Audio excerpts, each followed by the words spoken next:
let's do this. You ready to dive in? Absolutely, I'm excited for this one. Me too. Today we're talking about something pretty amazing. Chronic disease reversal. Yeah, it's a big topic and there's so much to unpack. I know, right? You guys sent in a ton of research articles on this, and we're ready to get to the bottom of it. It's going to be fascinating. I've been looking forward to this all week. Okay, so imagine this. We're putting on our detective hats. Ooh, I like it. And we're trying to figure out, can we actually reverse chronic diseases? Like, turn back the clock? It's a question a lot of people are asking. I mean, for years, the focus has been on managing these conditions. Right, keeping things under control. But now, we're seeing more and more research suggesting that reversing them, like actually getting rid of them, might actually be possible. That's huge. That's like a total game changer. It really is. It's Yeah. a major shift in how we think about health. It's like, instead of just putting a Band-Aid on a problem, Yeah, we're trying to figure out how to fix it for good. exactly. And there's some really inspiring stories out there. You've probably heard of Dr. Sina McCullough, right? The nutritional scientist. Yeah, well, she actually reversed her own rheumatoid arthritis. Whoa, wait. Rheumatoid arthritis, like the really painful, Yeah. inflammatory kind? That's the one. And she did it through lifestyle changes. Okay, hold on. I need details. What did she actually do? It wasn't just about popping a few supplements. Right, there's got to be more to it than that. It was a complete overhaul. She really embraced a holistic approach, which basically means looking at all aspects of her life: diet, exercise, sleep, stress, the whole 9 yards. So it's like everything is connected. It really is. And what's really fascinating is that there's scientific evidence to support this approach, not just for arthritis, but for a bunch of chronic conditions. All right, you've got me hooked. Let's break it down. We have a list of like 10 chronic illnesses here. We do. And I'm ready for some good news. Get ready. Hit me with it. So, first up, arthritis. Let's start there. Okay, so there's research showing that something as simple as a 3-month exclusion diet can make a big difference for people with rheumatoid arthritis. Exclusion diet, meaning like cutting out certain foods. Exactly. Things like gluten, lactose, even meat sometimes. And that helps with the pain. Yeah, a lot of people experience significant pain reduction when they eliminate those common culprits. Makes sense, I guess. It's like you're taking away the fuel that's feeding the inflammation.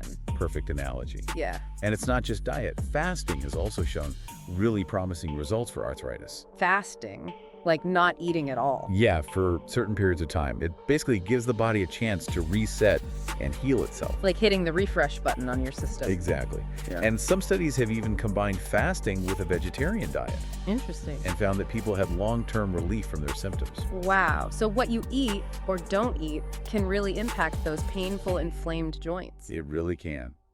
And another thing researchers have found is that people who follow a Mediterranean diet, Okay, lots of olive oil, fresh veggies. you got it, they tend to have fewer arthritis symptoms and feel more energetic. Makes you feel better overall. Exactly. Compared to people who eat a typical Western diet, which is, More processed foods, more sugar. yeah, all that stuff. Okay, now this one might seem a little hard to believe, but we have to talk about cancer. Okay, let's go there. You mentioned that sometimes cancer can just disappear on its own. It's true.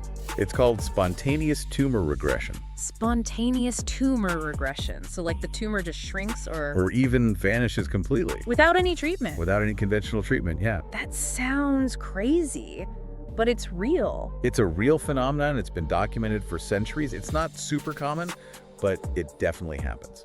So what's going on there? Do scientists have any idea what triggers this kind of spontaneous healing? Well, they're still trying to figure out all the details, but there are a couple of interesting leads. Okay, give me the good stuff. One is fasting. It seems like fasting can sometimes trigger a really powerful immune response. Like it kicks the immune system into gear. Exactly. And the immune system can then start attacking those cancer cells. It's like flipping a switch. Yeah, kind of like that. And believe it or not, fever has also been linked to spontaneous remission in some cases. A fever, you mean like when you get sick? Yep. When your body temperature rises, it can create an environment that's not very hospitable to cancer cells. So maybe those old wives' tales about sweating out a fever weren't so far off after all. Maybe not. It's a reminder that our bodies have some pretty amazing self-healing mechanisms. That's for sure. Okay, let's talk about heart disease now. That's a big one, right? A lot of people are worried about heart It's disease. a major concern, yeah. Is there any hope of reversing that? Like, actually undoing the damage? Well, there was a groundbreaking study, a landmark study actually, Oh, this sounds good. that showed that intensive lifestyle changes can not only halt the progression of heart disease, but actually reverse it. Wait, reverse it? You mean like actually reducing those blockages in the arteries? Yes, exactly. The ones that can lead to heart attacks and strokes. That's amazing. So what kind of lifestyle changes are we talking about here? Well, it's a multi-pronged approach. Lay it on me. First of all, diet plays a huge role. The study focused on a low-fat, whole food, plant-based diet. So think lots of fruits and veggies, whole grains, legumes, that kind of thing. Okay, so ditch the processed stuff Pretty much. and load up on the good stuff. Exactly. Got it. What else is on the list? Well, exercise is key, of course. All right, how much are we talking? Marathons every day. No, it doesn't have to be that intense. Even moderate exercise, like brisk walking for 30 minutes a day, can make a big difference. Okay, that sounds doable. I can handle that. What else? Stress management is huge. Chronic stress is really bad for the heart, Stress is bad for everything, right? pretty much. So finding healthy ways to cope with stress is crucial. Like meditation, yoga, spending time in nature. All of those things, yeah. It's about finding what works for you. Finding your zen. Got it. Anything else? Last but not least, having a strong social support system is really important. Feeling connected to others, whether it's family, friends, a community group, Yeah, having people you can count on. can have a profoundly positive impact on both mental and physical health. It's like that feeling of belonging, right? Exactly. Knowing you're not alone. So yeah, those are the key components. And the results of the study were pretty remarkable. The people who embraced these lifestyle changes saw a significant decrease in those blockages in their arteries. But on the flip side, the people who didn't make these changes, their blockages actually increased. So our choices really do matter. It's not just about genetics or bad luck. You got it. We have a lot more control over our health outcomes than we might realize. Okay, that's some serious motivation right there. All right, let's switch gears now and talk about mental health. Sounds good. Can conditions like depression and anxiety be reversed as well? That's a great question, and there's some really promising research in that area. One study looked at the effects of a ketogenic diet on people with severe depression and anxiety. Ketogenic diet, that's the one that's really low in carbs, right? Yeah, very low in carbs, high in healthy fats. Okay, so we're not talking about like bacon and cheese all day. No. Healthy fats, things like avocados, olive oil, nuts, fatty fish. Gotcha. So what did they find? Well, the participants who followed this ketogenic diet for 12 weeks experienced complete remission of their depression and anxiety. No way. They felt totally better. Yeah, it's pretty remarkable. Wow. But is a ketogenic diet the only way to go? What if you don't want to be that restrictive with your diet? There are other options. If you enjoy exercise, there's good news for you. Okay, I'm listening. Studies have shown that regular physical activity can be just as effective as medication for mild to moderate cases of depression and anxiety. So hitting the gym or going for a run can actually lift your mood and improve your mental health. It really can. Exercise does a few things. It increases those feel-good chemicals in the brain, like endorphins and dopamine. Those are the happy hormones, right? Exactly. It also helps reduce inflammation throughout the body. Ah, so it's not just about working up a sweat. Nope. There's a growing understanding that inflammation plays a role in mental health as well. That's fascinating. So it's about creating a more balanced internal environment. Exactly. And let's not forget the hormonal benefits of exercise. It helps regulate hormones like cortisol, which is the stress hormone. Cortisol, yeah, that's the one that gets us all riled up. Exactly. Okay, I'm convinced. I'm gonna go for a run after this. Now let's talk about Alzheimer's disease. Okay. That one's a tough one, right? Memory loss, cognitive decline. It's scary. Is there any hope of reversing that? It's a complex disease, that's for sure. But research suggests that cognitive decline, at least in the early stages, can be reversed. Really? That's encouraging. There was a study that focused on a personalized, holistic approach to treatment. So looking at the whole picture, not just one thing. Right. They address things like diet, exercise, sleep, stress, even environmental toxins. So many factors. Yeah, it's a multi-pronged approach. And it worked. The results were pretty amazing. The participants saw significant improvements in their memory and thinking skills. So they weren't just slowing down the decline, they were actually getting better. Exactly. And they even saw an increase in brain volume in a key area of the brain called the hippocampus. which is responsible for forming new memories. Whoa, so their brains are actually getting healthier. That's incredible. Okay, let's move on to another big one. Type 2 diabetes. What's the latest on reversing this one? Well, the good news is that there are a few different paths that can lead to reversal, or at least a significant reduction of symptoms. Okay, I like options. What are they? One is restricting carbohydrates. That can help stabilize blood sugar levels. Makes sense. Another is following a low-calorie diet. That can help with weight loss and improve insulin sensitivity. So basically, watching what you eat can make a big difference. It really can. And then there's also weight loss surgery, which can be an option for some people. Okay, and what about like specific types of diets? Have they found any that are particularly helpful for reversing diabetes? Yeah, there's been some encouraging research on very low-carb diet. Like the keto diet we talked about earlier. Similar, yeah. And in one study, over 95% of participants who followed this type of diet were able to either stop taking their diabetes medication completely or reduce their dosage after just 24 weeks. That's amazing.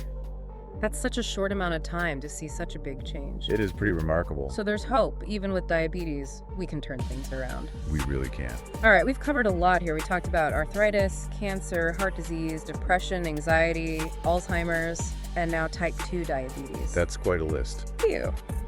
I'm exhausted just thinking about it all.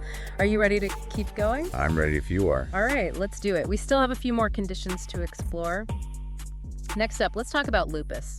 Lupus, okay. It's an autoimmune disease, right?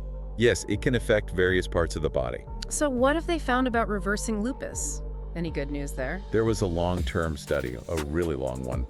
They followed patients for 32 years. 32 years! That's incredible. And they found that almost 15% of these patients achieved complete remission for at least 3 years. Remission, meaning their symptoms completely disappeared. Yeah, exactly. And some even experienced remission for 10 years or more. So it's possible to live a normal life, even with lupus. That's hopeful. It is. It shows that long-term remission isn't just a fantasy. It can actually happen. Okay, let's move on to another challenging one. ALS. ALS, also known as Lou Gehrig's disease. Yeah. I know this one is considered pretty devastating. It's a progressive disease, right? It is. It affects the nerve cells in the brain and spinal cord. And that leads to muscle weakness, paralysis. Right. So is there any hope for reversal with ALS? It's true that ALS is a very difficult disease to treat, but even here, there are glimmers of hope. Okay, tell me more. I need some hope right now. One study found that 7% of patients experienced a plateau in disease progression, meaning it stopped getting worse. So it didn't go away, but it didn't get worse either. Exactly.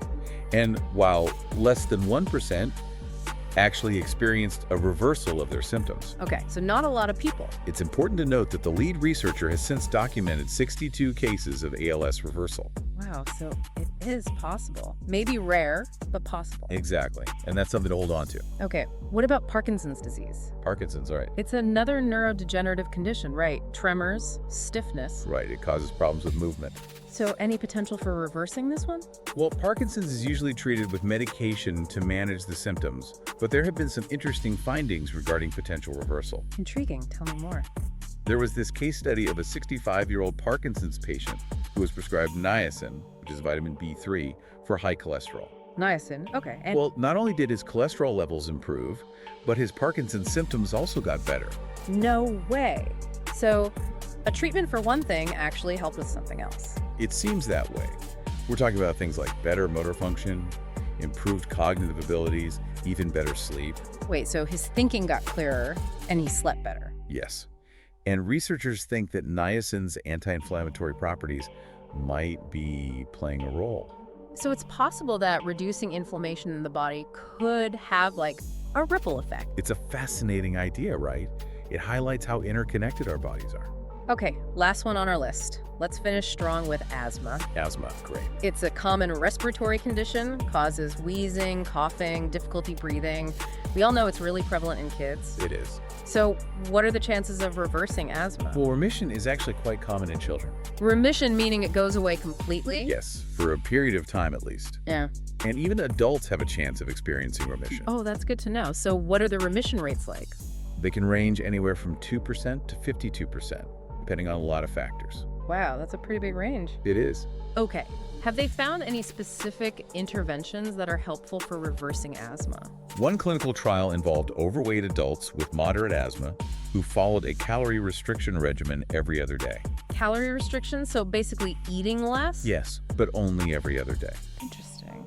They found that after just 8 weeks, these individuals experienced significant improvements in their symptoms and lung function. So even with asthma, there's hope. There is, and I think that's the main takeaway from all of these examples. Okay, wrap it up for me. We've covered a lot of ground here. We've talked about 10 different chronic illnesses, a diverse range of conditions, but the underlying message is clear. Reversal is possible. That's a powerful message, but it sounds like it takes a lot of effort, a lot of change. It can, yeah. It might require a shift in mindset, a willingness to move beyond conventional approaches. So maybe thinking outside the box a little bit. Exactly. And being open to exploring different paths to healing. But it's worth it, right? Absolutely. If it means potentially getting rid of a chronic illness, I think it's definitely worth exploring. Okay, so we've gone through all these amazing examples of chronic disease reversal. I'm curious, what stands out to you from all of this? Honestly, what blows me away is just how many different conditions are showing promise for reversal.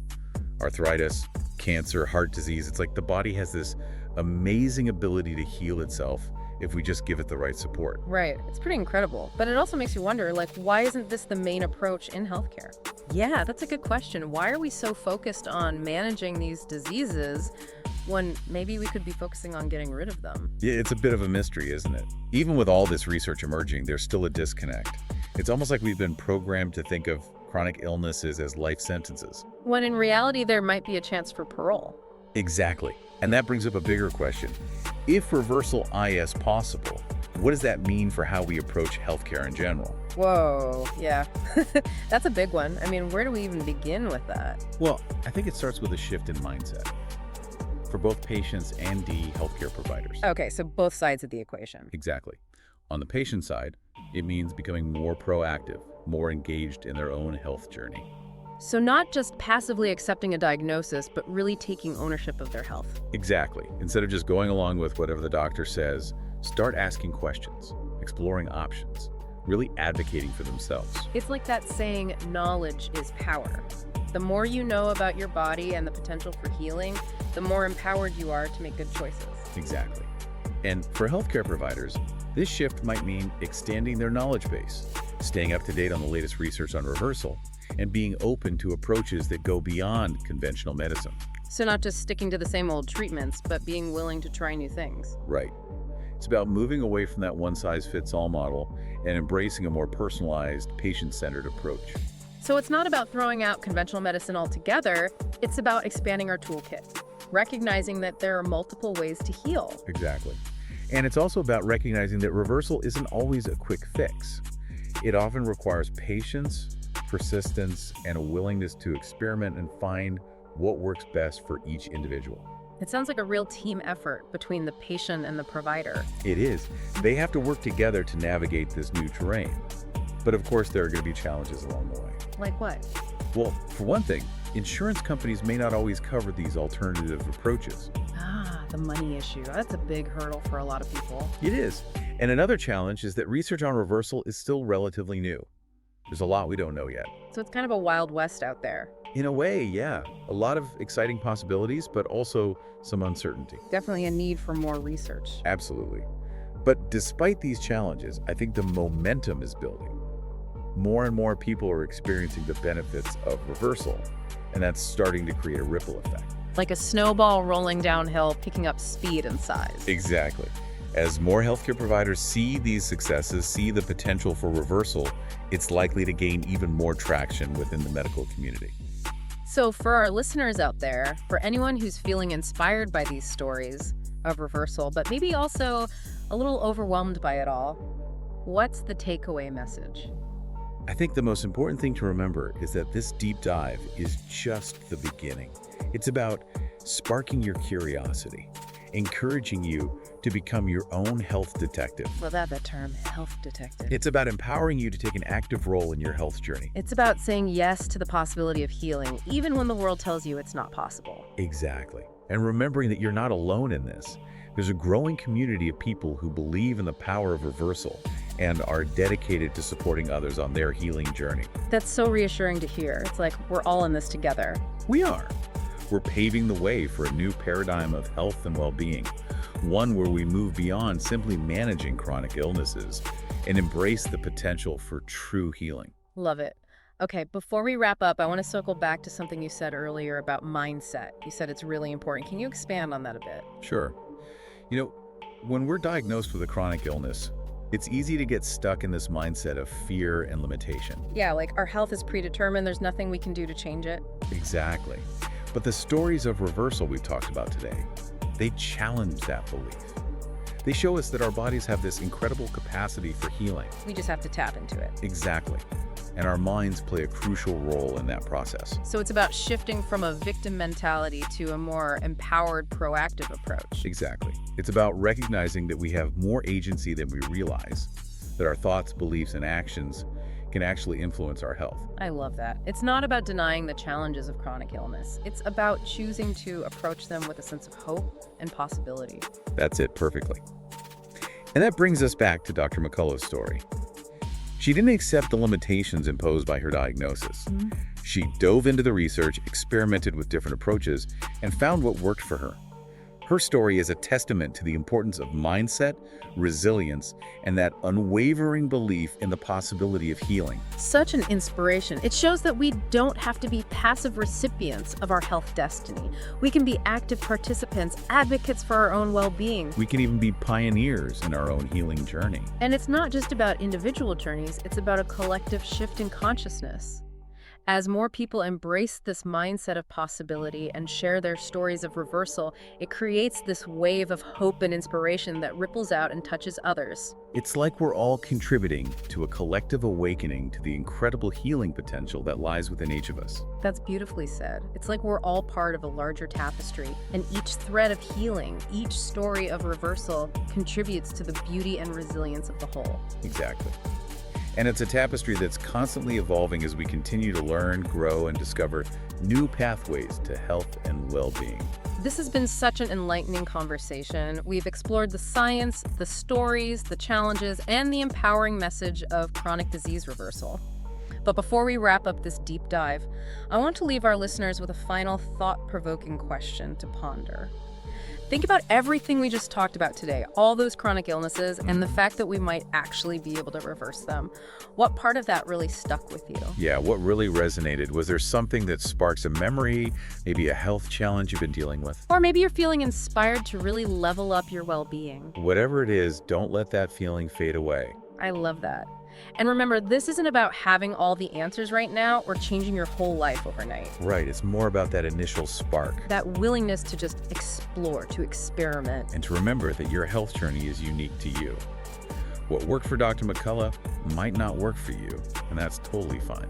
We're all different. Exactly. It's about finding what works best for your own body, your own lifestyle. It's almost like you become a scientist in your own life. I love that. Running experiments, gathering data, making adjustments along the way. Exactly. And remember, even small changes can make a big difference over time. They really can. You don't have to overhaul your entire life to start moving in a healthier direction. It's more about those little things you do every day. Those daily choices that over time can really add up. Like choosing the salad instead of the fries, taking the stairs instead of the elevator. Or maybe spending 10 minutes meditating instead of scrolling on your phone. Exactly. And those small choices can have a big impact on your well-being in the long run. Absolutely. And another thing, you don't have to be perfect. Oh, thank goodness. There will be days when you choose the fries. There will be days when I choose all the fries. And that's okay. It's about progress, not perfection. I think that's so important to remember. It's easy to fall into that all or nothing trap. Right, like if you can't do everything perfectly, why even bother? Exactly. But that's just not true. Every step you take towards better health, it matters. It really does. And every time you choose that healthier option, you're reinforcing that commitment to yourself, to your well-being. You're building a healthy habit. Exactly. And those choices, they become easier and more automatic over time. It's like working out a muscle. Yes. The more we exercise that muscle of making healthy choices, the stronger it becomes. And the more resilient we become when things get tough. Because let's face it, life is full of challenges. Stress, lack of sleep, that extra slice of cake. But if you have a solid foundation of healthy habits, it's easier to navigate those bumps in the road. You can bounce back more quickly. Resilience is key. It's not about avoiding challenges altogether. It's about having the tools and the mindset to deal with them in a healthy way. You got it. And one more thing I want to say, you are not alone in this.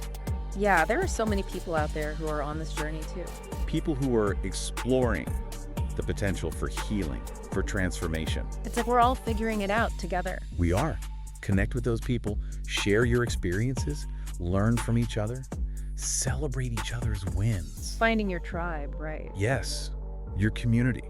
Whether it's online or in person, finding those like-minded people can make a huge difference.